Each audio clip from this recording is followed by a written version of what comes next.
طبعا انا طبعت 4 دواوين وبقول في الخامس النهارده.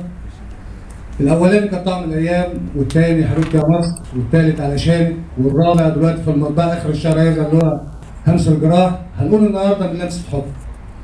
الحب دوت لامي ولكل ام هنا.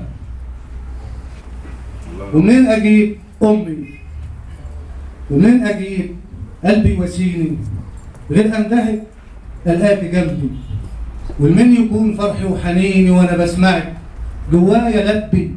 الشمس تشرق من جبينك والفرحه باينه في العينين. لو اندهك ما بتنسنيش. لو جيت صرخت بتقولي فين؟ وتطيبي بايدك جراحي وبحضن دافي. مال الايدين وحشاني يما، وحشني حضنك انا كل ملكك. محتاج انا حضنك دفى. لو ترجعي انا عمري ما اشبع وانتي على كتافي صفا.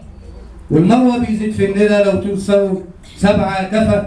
حالف ازيد من خطوتي وعمري قلبي ما اكتفى. وحشاني يما. يما اسمعي اسمك غنايه.